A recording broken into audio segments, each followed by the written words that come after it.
Hello students, क्या हालचाल, कैसे हो? सब कुछ मस्त जबरदस्त जिंदाबाद। Today taking the third lecture of health care delivery system chapter of nursing foundation. और इससे पहले जो है हम लोगों ने देखा था लेवल ऑफ इलनेस प्रिवेंशन के बारे में, जहां पर हम लोगों ने जो है अलग अलग लेवल्स के बारे में बात किया था, चाहे वो प्रीमोर्डियल हो, प्राइमरी हो, सेकेंडरी हो या फिर टर्सरी हो। हर एक लेवल पर जो है किस तरीके से प्रिवेंशन किया जाता है और कौन कौन से लेवल पर जो है कौन कौन से प्रिवेंशन आते हैं, इन सभी चीजों के बारे में जो है हम लोगों ने डिटेल से बात किया था। ओके, तो आज के लेक्चर में जिस टॉपिक को हम लोग पढ़ने वाले हैं उस टॉपिक का एक सिंपल सा नाम है और वो नाम है health care services.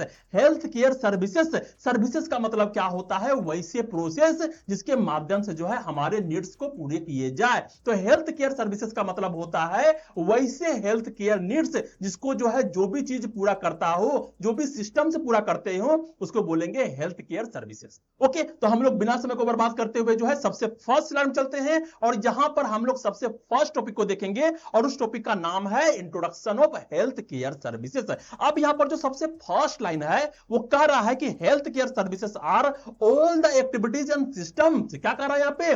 All the activities and systems design to promote, protect and restore health for individual, families and communities. यहां पर सिंपल सी बातें बोली जा रही है कि हेल्थ केयर सर्विस जो है वो सारे एक्टिविटीज हैं, वो सारे सिस्टम्स हैं जो कि डिजाइन किया गया है हेल्थ को प्रमोट करने के लिए, हेल्थ को प्रोटेक्ट करने के लिए, हेल्थ को रिस्टोर करने के लिए।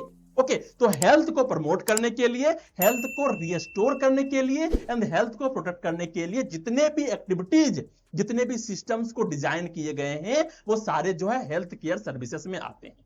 ओके, और ये जो है इंडिविजुअल के लिए हो सकता है, ये जो है फैमिली के लिए हो सकता है या फिर कम्युनिटीज के लिए हो सकता है, सभी के लिए हो सकता है। लेकिन वो सारे एक्टिविटीज एंड सिस्टम जो डिजाइन किए गए हैं हेल्थ को प्रोटेक्ट करने के लिए, वो सारे जो है कहां पे आएंगे?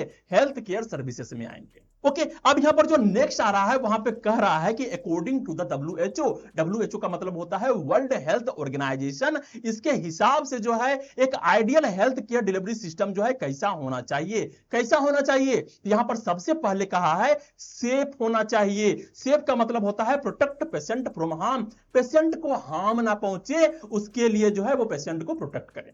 पहला क्या होना चाहिए? सेफ होना चाहिए। नेक्स्ट करा कि एसेसिएबल होना चाहिए, मींस जो है हर एक कोई जो है उसको अच्छे तरीके से एक्सेस कर ले, चाहे जो है वो अमीर हो चाहे जो है वो गरीब हो, तो available to everyone and everywhere, तो ये कहलाएगा एसेसिएबल। नेक्स्ट है हाई क्वालिटी का होना चाहिए, मींस जो भी सुविधा मिल रहे हो वो सारे सुविधा जो है हाई क्वालिटी का होना चाहिए ताकि पेशेंट का बीमारी जो है अच्छे तरीके से ठीक हो सके और ये इंश्योर करेगा कि ये इफेक्टिव भी है एंड इफिशिएंट केयर भी है, मींस जो है अच्छा से काम भी करता है और अच्छे तरीके से दिया भी जा रहा है ये केयर। ये कौन करेगा? ये जो है एक ideal health service delivery system का काम करेगा। ओके, अब नेक्स्ट यहाँ पे कह रहा है कि पीपल सेंटर्ड होना चाहिए, मींस जो भी केयर दिया जा रहा है, जो भी सिस्टम को बनाया जा रहा है, वो सारे सिस्टम्स जो है पेशेंट एंड कम्युनिटी को ध्यान में रखते हुए जो है बनाया जाए। मतलब जो है इसको जो है पीपल के सेंटर्ड में रखते हुए जो है इसके सारे सिस्टम्स बनाने चाहिए। नेक्स्ट है इंटीग्रेटेड होना चाहिए। इंटीग्रेटेड का मतलब क्या होता है? यहाँ पे सिंपल सा कह रहा है कि connect all level of care, यहां पर जितने भी लेवल्स ऑफ केयर हैं वो सारे लेवल ऑफ केयर जो है यहां पर मिलने चाहिए, चाहे प्रिवेंशन हो, चाहे डायग्नोसिस हो, चाहे ट्रीटमेंट हो, रिहेबिलिटेशन हो या फिर पैलिएटिव केयर हो, जो भी केयर हो वो सारे केयर जो है यहां पर अच्छे तरीके से मिलने चाहिए। तो कहा गया फ्रॉम प्रिवेंशन टू रिहेबिलिटेशन, ये सारे जो है यहां पर अगर जो है कोई सिस्टम दे सकता है तो उसको बोलेंगे कि हेल्थ सर्विस डिलीवरी सिस्टम जो है वो आइडियल है, मींस अच्छा है। ओके, तो यहां पर हम लोगों ने बात किया हेल्थ केयर सर्विसेज क्या होते हैं और अगर जो है हेल्थ सर्विस डिलीवरी सिस्टम की बात कर रहे हैं तो आइडियल किसको माना जाएगा? WHO के अनुसार से। ओके, अब हम लोग नेक्स्ट चलते हैं और हमें देखने को मिल रहा है नेक्स्ट टॉपिक और उसका नाम है components of health care services. अब जो कह रहा है कि हेल्थ केयर सर्विसेज के जो है कंपोनेंट के बारे में बात करते हैं, तो जब कंपोनेंट के बारे में बात कर रहे हैं तो यहां पर जो है हमें मूलतः जो है 6 मेजर कैटेगरीज को देखने को मिलेंगे। क्या देखने को मिल रहा है? 6 मेजर कैटेगरीज के बारे में हम लोग बात करेंगे और ये यूनिवर्सल होता है जहां पर जो है हर एक देश में जो है इस तरीके के 6 मेजर कैटेगरीज में जो है इसको रखा गया है। तो health care services can be divided, क्या कह रहा है कि इसको जो है हम लोग जो है 6 मेजर कैटेगरीज में डिवाइड कर सकते हैं और ज्यादा भी कर सकते हैं और कम भी कर सकते हैं, लेकिन ये 6 मेजर कैटेगरी जो है ये सारे जो है यूनिवर्सल है। ओके अब यहां पर जो सबसे फर्स्ट देखने को मिल रहा है वो है हेल्थ प्रमोशन। क्या है? Health promotion. हेल्थ को जो है अच्छा बनाना, उसको जो है बहुत सुंदर लेवल तक जो है लेके जाना। तो यहां पे कह रहा है कि फोकसेस ऑन। अब जब बात कर रहे हैं हेल्थ प्रमोशन के बारे में तो यहां पर क्या चीज पे फोकस किया जाएगा? तो यहां पे फोकस किया जाएगा प्रिवेंटिंग डिजीज। यहां पर डिजीज को प्रिवेंशन किया जाएगा and promoting a healthy lifestyle. सभी लोगों को जाके बताना है कि किस तरीके से जो है एक इंसान हेल्दी लाइफस्टाइल जी सकता है, किस तरीके से एक इंसान जो है हेल्दी रहते हुए अपने जीवन को जो है आसानी से चला सकता है। इसके बारे में जो है यहां पर बात किया जाएगा ताकि जो है उसको बीमारी ना। ओके तो यहां पर जो एग्जांपल के तौर पे देखने को मिल रहा है, यहां पर सबसे पहले आ रहा है प्रीनेटल क्लासेस। प्रीनेटल क्लासेस का मतलब होता है preparing expectant mother for child birth. Means जो है वैसे मां जो कि जो है बच्चे को जन्म देने वाले हैं, उस सारे मां को तैयार करना ताकि हेल्दी बेबी को जो है वो जन्म दे सके। ओके तो मां को क्या करना होगा? उसको एडुकेशन देना होगा, उसको बताना होगा कि क्या करना चाहिए, क्या नहीं करना चाहिए, किस तरीके से न्यूट्रिशन लेने चाहिए, किस तरीके से जो एक्सरसाइज करने चाहिए, ताकि आपका बॉडी जो है एक अच्छे तरीके से जो है तैयार हो सके, ताकि आप जो है एक हेल्दी बेबी को बियर कर सके, जन्म दे सके। ओके अब नेक्स्ट पे कह रहा है कि न्यूट्रिशन काउंसलिंग। यहां पर जो है हेल्थ प्रमोशन में आएगा न्यूट्रिशन काउंसलिंग। मींस क्या होता है? Promoting balance diets and good eating habits. Means जो है एक इंसान को जो है कितना मात्रा में कौन से न्यूट्रिएंट्स लेने चाहिए, कौन से फ्रूट्स लेने चाहिए, क्या क्या खाना चाहिए, किस तरीके से बैलेंस डाइट को मेंटेन करने चाहिए, ये सारे जो है हेल्थ प्रमोशन में आते हैं। और किस तरीके से जो है एक गुड ईटिंग हैबिट को रखा जाए, इसके बारे में जो है यहां पर काउंसलिंग देना होता है। ओके नेक्स्ट यहाँ पे आता है फैमिली प्लानिंग। अब जो फैमिली प्लानिंग के जो बात आते हैं कि हम दो हमारे दो, ये सारे जो कम्युनिटीज में हम लोग पढ़ते हैं वो सारे जो है हेल्थ प्रमोशन के पार्ट होते हैं। तो अवेयरनेस फैलाना अबाउट द रिप्रोडक्टिव हेल्थ, ये भी हेल्थ प्रमोशन का ही पार्ट होता है। नेक्स्ट है स्ट्रेस मैनेजमेंट। मींस हो गया योगा, मेडिटेशन, रिलैक्सेशन टेक्निक्स, ये सारे जो है हेल्थ प्रमोशन में आते हैं, क्योंकि अगर इंसान जो है ये सारे काम को करेंगे तो जल्दी बीमार नहीं पड़ेंगे। नेक्स्ट यहां पर देखने को मिल रहा है गोल। आखिर जो है इस कंपोनेंट ऑफ हेल्थ सर्विसेज में जो हेल्थ प्रमोशन आ रहा है, तो हेल्थ प्रमोशन का गोल क्या है? यहां पे कह रहा है कि इंकरेज करना है people to adopt healthy behaviour and reduce risk factor. यहां पर एक सिंपल सा काम होता है कि हर एक इंसान को जो है एक हेल्थ एजुकेशन देना है ताकि उसे इंकरेज किया जा सके कि वो हेल्दी बिहेवियर को अपनाए, सही तरीके से खाना खाए, सही तरीके से न्यूट्रिशन ले, सही तरीके से जब वो योगा करे या फिर जो एक्सरसाइज करे, कुछ भी करे, ताकि रिस्क फैक्टर को जो है रिड्यूस किया जा सके। ये सारे चीजें आते हैं कहां पे? ये सारी चीजें आते हैं हेल्थ प्रमोशन में। ओके अब यहां पर जो सेकंड वाला देखने को मिल रहा है उसका नाम है इलनेस प्रिवेंशन। अब यहां पर पहला हम लोग देख लिए कि हेल्थ प्रमोशन करना है, रिस्क फैक्टर को जो है आने नहीं देना है। सेकंड में आता है अब इलनेस से प्रिवेंशन करना है। तो this is the preventive measure taken to stop disease. यहां पर जो है डिजीज को आने से रोकना है बिफोर दे स्प्रेड और रोजन, इससे पहले जो है कि डिजीज आए और वहां पर लोगों को फैले, और फैलने के बाद जो है बहुत ज्यादा क्रिटिकल कंडीशन में जो है लोगों को बीमार कर दे। तो इससे पहले जो है बीमारी आना शुरू हो जाए, उससे पहले ही जो है हमें प्रिवेंटिव मेजर्स को लेना है और बीमारी को आने से रोक देना है। Okay that is called the illness prevention. और प्रिवेंशन के बारे में जो है हम लोगों ने प्रीवियस वाले लेक्चर में अच्छे तरीके से देखा था। ओके अब यहां पे कह रहा है कि यहां पे कौन कौन से मेजर्स होंगे। यहां पे एग्जांपल के तौर पे कह रहा है इम्यूनाइजेशन, ये आएगा इलनेस प्रिवेंशन में, चाहे वो वैक्सीन फॉर पोलियो हो, मिजल्स हो, ये सारे इम्यूनाइजेशन में आएंगे। नेक्स्ट है स्क्रीनिंग प्रोग्राम। मींस जो है for disease like hypertension, breast cancer, diabetes, हम लोग जो है डायग्नोसिस करवाते हैं कम्युनिटी में जा करके। नेक्स्ट है occupational health and safety. Means यहां पे preventing work place injuries in the hazards, यहां पे बताएंगे कि क्या चीज करना है, क्या चीज नहीं करना है। गाड़ी चलाना है तो वहां पे हेलमेट लगाना है, कभी इंजेक्शन देना है तो वहां पे ग्लव्स पहनना है। ये सारे चीज जो है किस तरीके से जो है हम लोग जो है एक्सीडेंट से जो है यहां पर बच सकते हैं, उन सभी चीज के बारे में जो है यहां पर बताया जाता है। सेफ्टी के बारे में जो है यहां पर बताए जाएंगे। That's all are coming under the illness prevention. अब नेक्स्ट यहां पर जो देखने को मिल रहा है उसका नाम है वेक्टर कंट्रोल प्रोग्राम्स। तो वेक्टर्स में कौन आ जाएंगे? यहां पर आ जाएंगे मॉस्किटो, यहां पे आ जाएंगे हाउस फ्लाई। तो यहां पर मलेरिया से, डेंगू से प्रिवेंशन के बारे में जो है अच्छे तरीके से बताना है कि किस तरीके से जो है हम लोग मलेरिया से प्रिवेंशन हो सकते हैं, हम लोग जो है डेंगू से बच सकते हैं, किस तरीके से जो है समाज को साफ सुथरा रखना है, अपने आसपास जो है पानी को इकट्ठा होने नहीं देना है, इन सब के बारे में जो प्रोग्राम चलाया जाता है, तो वो सारे वेक्टर कंट्रोल प्रोग्राम जो है इसी के अंदर आते हैं। किसके अंदर? इलनेस प्रिवेंशन के अंदर ही जो है आते हैं। नेक्स्ट यहां पर देखने को मिल रहा है कि इसका गोल क्या होगा, आखिर इलनेस प्रिवेंशन का गोल क्या है? तो यहां पर detect health problems early and stop their progression, means अगर बीमारी हो भी गया है तो जितना जल्दी से जल्दी हो सके उसको डिटेक्ट करना है, उसको डायग्नोसिस करना है और सही तरीके से उसका ट्रीटमेंट करवाना है, ताकि यहां पर जो है जो डिजीज है वो अच्छे तरीके से जो है फैलना बंद कर दे, वो जो है क्रोनिक विस्तार ना कर ले। ओके, तो यहां पर हम लोगों ने देखा इलनेस प्रिवेंशन, और ये जो है ये सारे किस में आएंगे? ये सारे आएंगे प्राइमरी प्रिवेंशन में, जहां पर जो है हम लोग जो है जब किसी इंसान को डिजीज हो जाता है तो जितना जल्दी से जल्दी हो सके उसको डायग्नोसिस करो और जितना जल्दी से जल्दी हो सकता है उसको मैनेजमेंट करो, ताकि शुरुआत में ही जो है वो डिजीज वहां से खत्म हो जाए। ओके, अब यहां पर हम लोग नेक्स्ट चलते हैं, हमें देखने को मिल रहा है थर्ड नंबर का प्राइमरी केयर। अब प्राइमरी केयर कहां मिलता है? प्राइमरी हेल्थ सेंटर में मिलता है। तो यहां पे कह रहा है कि this is the first point of contact between individual and the health system, means अगर एक इंसान जो है बीमार हो गया है वो डायरेक्ट जो है एम्स हॉस्पिटल नहीं चला जाएगा, डायरेक्ट जो है निमहांस हॉस्पिटल नहीं चला जाएगा, वो सबसे अपने बगल वाले डॉक्टर्स के पास जाएगा या फिर प्राइमरी हेल्थ सेंटर में जाएगा और वहां पे जाके बात करेगा कि सर मेरा माथा दुख रहा है, सर मेरे सिर में दर्द हो रहा है, मेरे पेट में दर्द हो रहा है, क्यों हो रहा है, किस प्रकार से हो रहा है, क्या रीजन है, वो जानने का प्रयास करेगा। तो पहला मुलाकात जो होता है इंडिविजुअल एंड हेल्थ सिस्टम के साथ वो होगा प्राइमरी केयर में, प्राइमरी हेल्थ सेंटर में। यहां पर एग्जांपल क्या होता है? स्कूल हेल्थ यूनिट, ये सारे कहां आते हैं?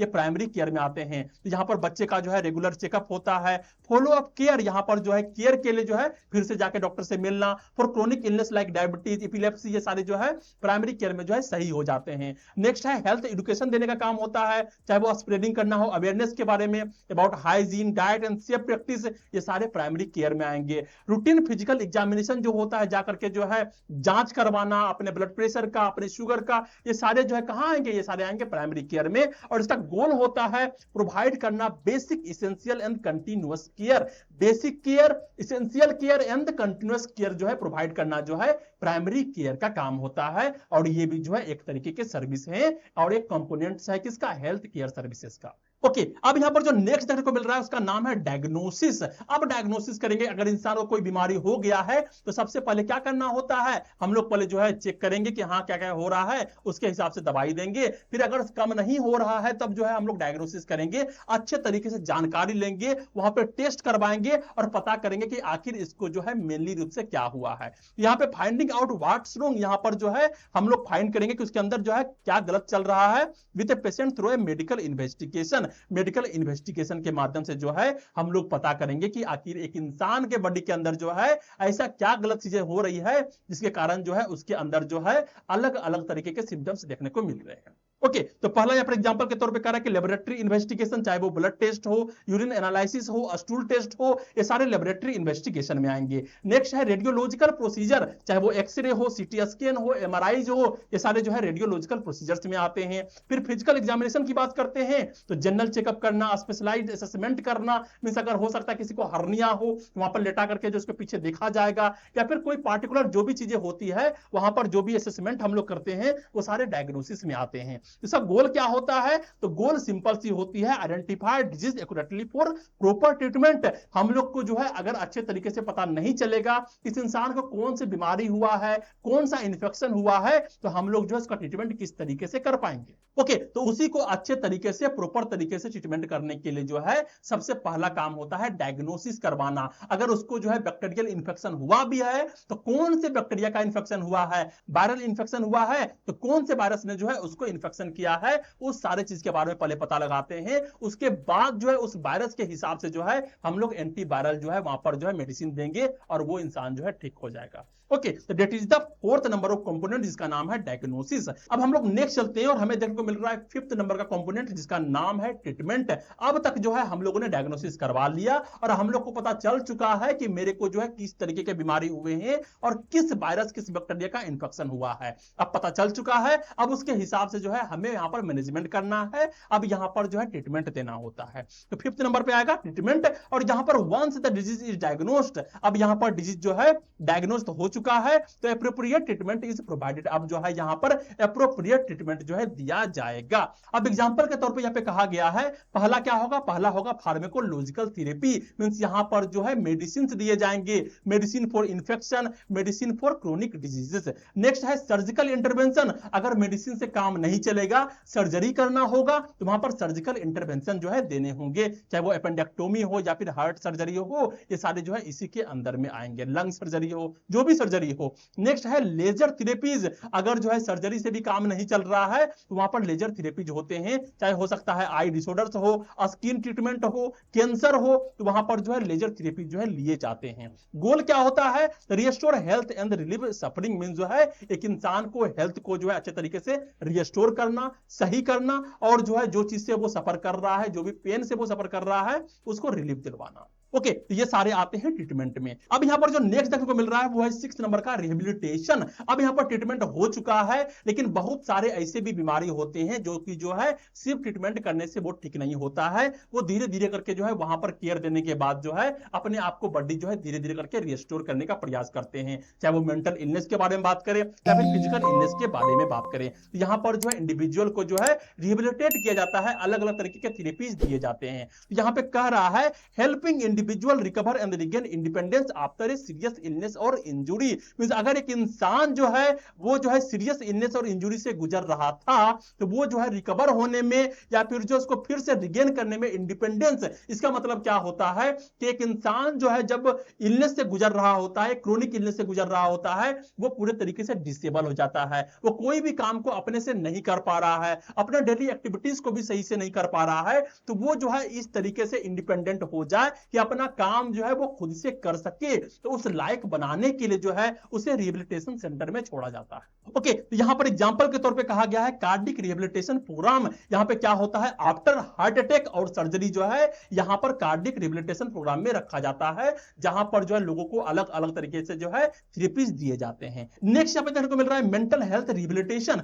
मेंटल हेल्थ रिहेबिलिटेशन जो है हम लोग कहां पढ़ते हैं, मेंटल हेल्थ नर्सिंग में पढ़ते हैं, जो कि 3rd ईयर का जो है पार्ट है, और वहां पर हम लोग देखते हैं कि किस तरीके से पेशेंट को जो है काउंसलिंग देते हैं, किस तरीके से थेरेपी दिया जाता है मेंटल इलनेसेस वाले पेशेंट को, मेंटल डिसऑर्डर वाले पेशेंट को, और इस सभी के बारे में जो है मैंने जो है तुमको इस चैनल पर जो है अच्छे तरीके से पढ़ा चुका हूं। नेक्स्ट है sports medicine, means recover programme for athletes. अगर जो है कोई एथलीट्स है, कोई खेलने वाला खिलाड़ी है, वो दौड़ रहा है, वो खेल खेल रहा है, अगर उसमें जो है उसको इंजरी हो जाता है, कुछ भी तरीके के चीज हो जाते हैं, पैर टूट जाते हैं, हाथ टूट जाते हैं, तो ऐसे में जो है उसको रिहेबिलिटेशन सेंटर में भेजा जाता है। ठीक होने के बाद जो है फिर से जो है वो सारे काम को रिगेन कर सके, फिर से इंडिपेंडेंस हो सके, उसके लिए जो है रिहेबिलिटेशन प्रोग्राम चलाए जाते हैं। नेक्स्ट है स्पीच एंड ऑक्यूपेशनल थेरेपीज। यहां पर जो है अलग अलग तरीके के आर्ट के माध्यम से या फिर म्यूजिक के माध्यम से या फिर किसी भी तरीके के जो है ऑक्यूपेशनल थेरेपी होते हैं, जैसे उसको कोई एक रोजगार करने के लिए जो है कोई एक स्किल देना, इसके माध्यम से जो है अपने जीवन को जो है वो सही तरीके से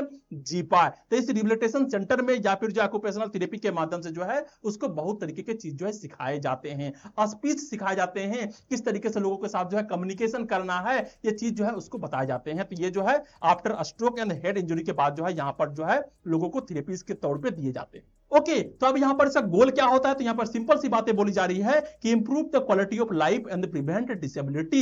यहां पर जो है पेशेंट के क्वालिटी ऑफ लाइफ को जो है मेंटेन किया जा सके या फिर जो उसको बचाया जा सके डिसेबिलिटी से। कहीं जो है इंसान का आंख खराब ना हो जाए, कान खराब ना हो जाए, बॉडी के कोई पार्ट जो है यहां पर डिसेबल ना हो जाए, इससे प्रिवेंट करने के लिए जो है रिहेबिलिटेशन सेंटर में भेजा जाता है पेशेंट को, ताकि वहां पर सही तरीके से थेरेपी मिले और थेरेपी के माध्यम से जो है वो फिर से जो है अपने लाइफ में जो है लौट के आ सके। ओके, अब यहां पर हम लोग नेक्स्ट चलते और हमें देखने को मिल रहा है नेक्स्ट टॉपिक, और यहां पर जो हम छेबों को यहां पर समराइज करने वाले हैं। तो सबसे पहले जो है हम लोग एक टेबल देखते हैं और यहां पर जो लेवल दिया गया है वो छेबो लेवल, और यहां पर उसके फोकस क्या है, एग्जांपल क्या है। यहां पर देखने को पहला मिला था हेल्थ प्रमोशन, और हेल्थ प्रमोशन का जो फोकस था वो था हेल्थी लाइफस्टाइल एंड प्रमोशन। इसके एग्जांपल क्या आते हैं, nutrition, counselling and yoga. Next है इलनेस प्रिवेंशन, मीन जो है यहां पर प्रिवेंशन करना होता था, तो प्रिवेंट डिजीज अकरेंस, यहां पर जो है डिजीज होने से जो है रोकना है और यहाँ पर आते थे इम्यूनाइजेशन, यहाँ पर आते थे स्क्रीनिंग। नेक्स्ट है प्राइमरी केयर। तो प्राइमरी केयर में क्या होता था, पहला पेशेंट जो है जिसे जाके पहली बार जो है किसी हेल्थ सर्विस से मिलता है, वो फर्स्ट स्टेप होता है क्या, प्राइमरी केयर, या फिर वो प्राइमरी हेल्थ सेंटर में जाकर के जो है डॉक्टर से बात करता है। तो first contact and the basic care, और ये स्कूल हेल्थ चेकअप भी माना जा सकता है। नेक्स्ट है डायग्नोसिस की जब बात करते हैं, यहां पर हम लोग प्रयास करते हैं इलनेस को डिटेक्ट करने का। मीन जो है आखिर जो है किसी इंसान को अगर कोई सिम्टम्स दिख रहे हैं तो किस कारण से वो सिम्टम्स दिख रहे हैं, हमें डायग्नोसिस करना होता है, हमें पता लगाना होता है। और यहां पर एक्सरे हो सकता है, सीटी स्कैन हो सकता है, ब्लड टेस्ट हो सकता है, जो भी टेस्ट होंगे वो सारे जो है इसी में आएंगे। नेक्स्ट ट्रीटमेंट की बात करते हैं, तो अब जो है यहाँ पे डायग्नोसिस के बाद जो है क्योर एंड कंट्रोल इलनेस के बारे में बात होगा। अब यहाँ पर मैनेजमेंट दिए जाएंगे, दवाइयां दिए जाएंगे। नेक्स्ट पे कह रहा है कि यहाँ पे आएंगे मेडिसिन और जो है आएंगे यहाँ पे सर्जरी। नेक्स्ट है रिहेबिलिटेशन। अब ट्रीटमेंट हो चुका है और जो है उसके बॉडी को सही तरीके से फंक्शन को रिस्टोर करवाने के लिए जो है यहां पर जो है रिहेबिलिटेशन सेंटर में भेजे जाते हैं, चाहे हो गया वो cardiac rehabilitation and speech therapy, ये सारे जो है रिहेबिलिटेशन में जो है देखे जाते हैं। ओके, तो ये समराइज टेबल है जहां पर जो है हम लोगों ने जो है छेबों को जो है यहाँ पर रख दिया है और इसके माध्यम से तुम अच्छे तरीके से इसको रिमेंबर कर सकते हो। ओके, अब हम लोग नेक्स्ट चलते और हमें देखने को मिल रहा है नेक्स्ट टॉपिक और उसका नाम है कंक्लूजन। अब हम लोगों ने जितना भी पढ़ा आज के लेक्चर में उसको जो है कंक्लूलाइज करते हैं। यहां पर सबसे पहले कह रहा है a strong health care service delivery system ensured it, means जो भी जो है हेल्थ केयर सर्विस होता है, जो भी health care service delivery system होता है, उसको स्ट्रॉन्ग तभी माना जाएगा जब वो एंश्योर करेगा। क्या चीज को एंश्योर करेगा, तो पहला कह रहा है डिजीज आर प्रिवेंटेड अर्ली, जो बीमारी होने वाले हैं उस बीमारी को जो है पहले से ही जो है बचाव कर देना है, मींस पहले से ही प्रिवेंशन करना है ताकि बीमारी होए ही ना। सेकंड कह रहा है कि पीपल रिसीव टाइमली ट्रीटमेंट, लोगों को जो है समय समय पर जो है सही तरीके से ट्रीटमेंट मिल सके उसके लिए जो है एंश्योर करना होता है। नेक्स्ट है communities are empowered to live healthy lives, जो कम्युनिटीज है उसको एम्पावर करना होता है, चाहे सीएचओ के माध्यम से हो, एएनएम के माध्यम से हो, आशा कार्यकर्ता के माध्यम से हो, इन सभी के माध्यम से जो है यहाँ पर कम्युनिटी को एम्पावर करना होता है ताकि जो है वो लिव कर सके हेल्दी लाइफ्स को। नेक्स्ट है everyone has equal access to quality health services, हर एक को जो है अधिकार है, चाहे वो गरीब हो चाहे वो अमीर हो, उस सभी को जो है क्वालिटी हेल्थ सर्विस जो है इक्वली तरीके से एक्सेस हो सके। नेक्स्ट है good health service are the backbone of healthy nation, जो हमारा नेशन है अगर वो तरक्की करना चाहेगा तो उसके लिए सबसे पहले इंपॉर्टेंट होता है कि वहां की जो जनता है, वहां की जो प्रजा है, वहां के जो लोग हैं वो हेल्दी रहे, क्योंकि अगर वो हेल्दी रहेगा तभी वो अच्छे तरीके से काम करेगा और तभी जो है हमारे देश की जीडीपी जो है धीरे धीरे करके जो है बहुत अच्छे से बढ़ती है। ओके, तो आज के लेक्चर में हम लोगों ने किस चीज के बारे में पढ़ा, तो हम लोगों ने पढ़ा हेल्थ केयर सर्विसेज के बारे में और उसके 6 कंपोनेंट्स के बारे में, जो कि बहुत ही बेसिक है और बहुत ही इंपॉर्टेंट है। ओके, तो आज का लेक्चर कैसा लगा, कितना समझ में आया, कितना समझ में नहीं आया, कौन से कंफ्यूजन रह गए, सभी को नीचे कमेंट करना है। लाइक करो वीडियोस को, शेयर करो अपने वैसे दोस्तों को जिसको जो है नर्सिंग फाउंडेशन समझ में नहीं आ रहा होता है या फिर जिसको इसका जरूरत है। ओके, उसको शेयर करो और क्या करना है, चैनल को सब्सक्राइब करना है। Okay, thank you.